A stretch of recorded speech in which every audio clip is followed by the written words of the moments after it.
Nobody wanted her. Then he showed up. The rain came down in sheets that afternoon, turning the narrow street outside the animal shelter into a shallow river of mud and discarded flyers. Inside, the fluorescent lights buzzed like dying insects. Cage after cage held hopeful eyes, wagging tails, pleading whines. But one kennel at the very end remained almost completely silent. Her name was listed as stray number 47 on the intake sheet. No collar, no microchip, no history.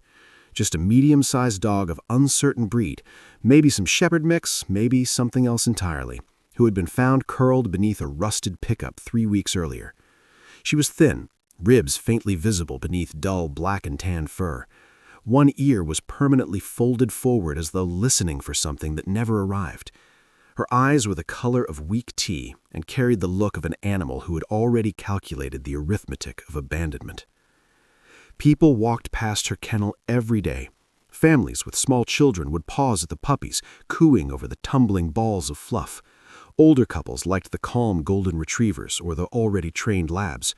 Young couples wanted Instagram-perfect dogs, small, fluffy, photogenic. Stray number 47 was none of those things. She didn't bark for attention. She didn't press herself against the chain link. She simply watched. And when eyes met hers, most people looked quickly away, as though she had seen something shameful in them. Volunteer after volunteer tried to walk her. She went politely, head low, tail slightly tucked. She never pulled, never lunged at other dogs, never begged for treats. She was the model of good behavior. And that was the problem. Good behavior in a shelter dog is invisible. Drama gets adopted. Sweetness gets overlooked. Week 4 became week 5. The shelter was at capacity. A notice appeared on her kennel card. Long-term resident. Urgent. Needs foster or rescue placement. No one called. On the morning of the 38th day, Elias Kane walked in. He was 34, tall in the way tall men sometimes seem apologetic about it, shoulders slightly rounded as though trying to take up less space. Dark hair that needed cutting, wire-rimmed glasses that slid down his nose when he read, and a faded green jacket that had once belonged to his father. He carried no children, no partner, no list of must-have traits. Just a worn leather leash he'd bought 15 minutes earlier at the hardware store down the street. The shelter manager, Maria, recognized him immediately. He'd been coming every Saturday for 3 months, walking dogs no one else wanted to walk. The old ones with arthritis, the fearful ones who froze at loud noises, the ones who had bitten someone once and were therefore aggressive on paper. "You're back," Maria said, handing the clipboard. "Always," Elias replied quietly. He scanned the list. His eyes stopped at stray number 47. "She still here?" Maria sighed. "Yeah, nobody wants the quiet ones. They think quiet means broken." Elias didn't answer. He simply took the leash clipped to number 47 and opened the gate. She stood slowly, as though uncertain whether this was a temporary walk or something else. When he crouched to attach the leash, she didn't flinch. She didn't lean in either. She waited. Outside, the rain had stopped, leaving the exercise yard puddled and smelling of wet concrete. Elias let the leash hang loose. She walked beside him, matching his pace exactly, never once tugging. He didn't talk much at first, just walked. After 10 minutes, he sat on the wet bench. She sat too, immediately, without being asked, about 3 feet away. Not touching, not begging, just there. "You don't trust Easy, do you?" he said softly. Her ears flicked. That was all. He pulled a small piece of chicken from his pocket, plain, boiled, nothing fancy. He set it on the ground between them and waited. She looked at the chicken, looked at him, looked back at the chicken. Then she ate it in one careful bite and licked her lips once.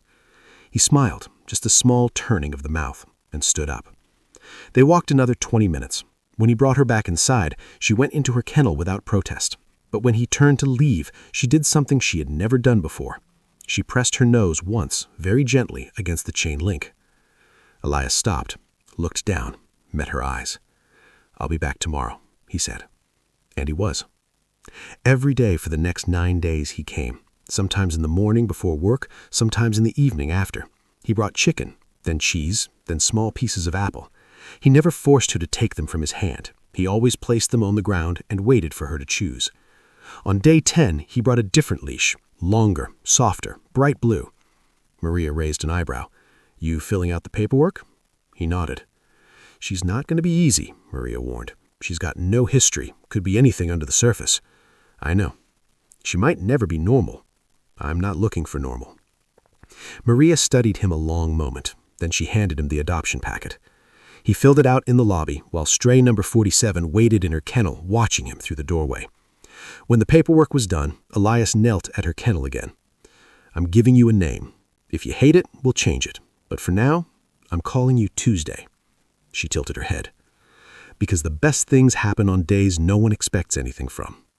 Tuesday didn't wag her tail, but her ears lifted slightly. That was enough. They drove home in silence.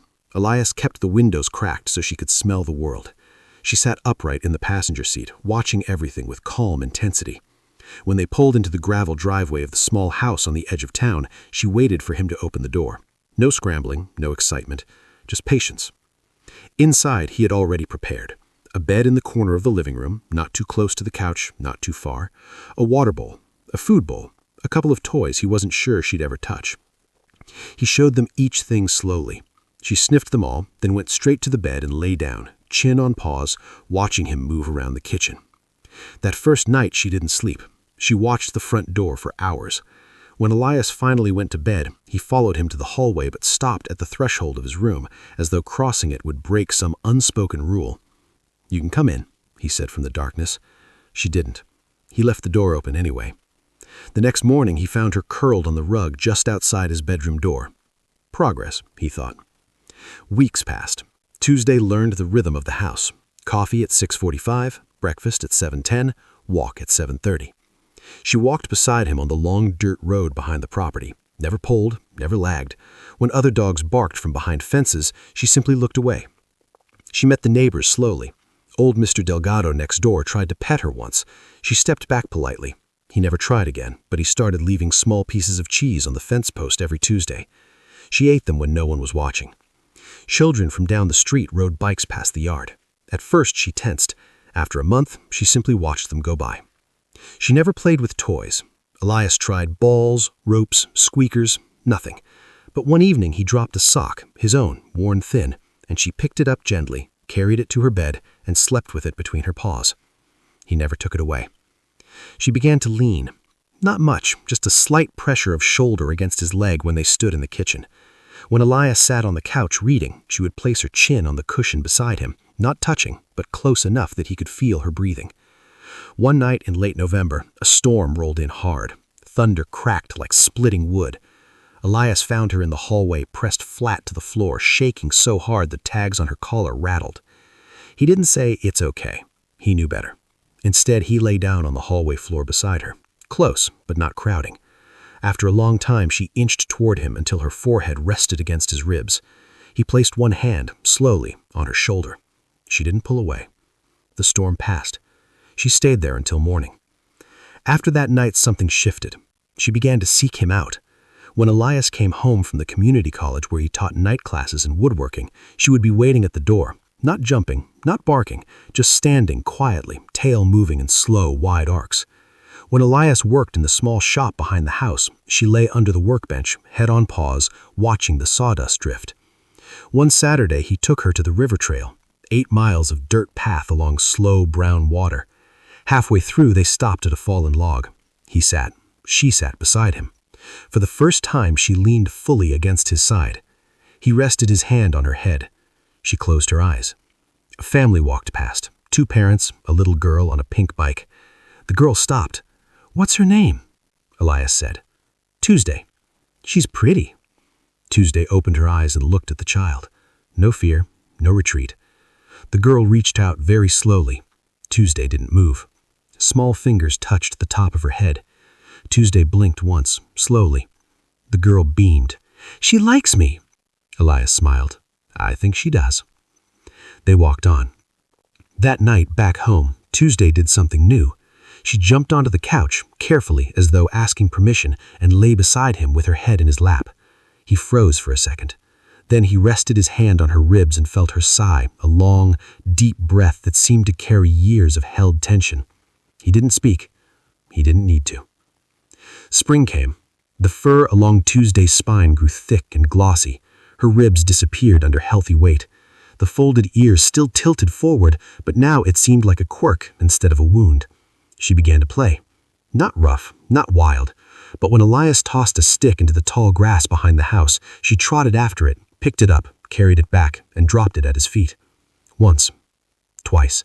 By the third time, her tail was waving like a flag. He laughed, quiet, surprised, and threw it again. She ran, really ran, and when she came back, panting, eyes bright, she pressed her whole body against him in a full-body lean that nearly knocked him over. He knelt and wrapped both arms around her. She let him. For the first time, she licked once, very softly, under his chin. He buried his face in her neck and stayed there a long time. Neighbors began to notice. "She's different," Mr. Delgado said one morning over the fence. "Got light in her now." Elias just nodded. Tuesday started meeting him at the gate when the school bus dropped off the neighborhood kids. She never barked. She simply waited.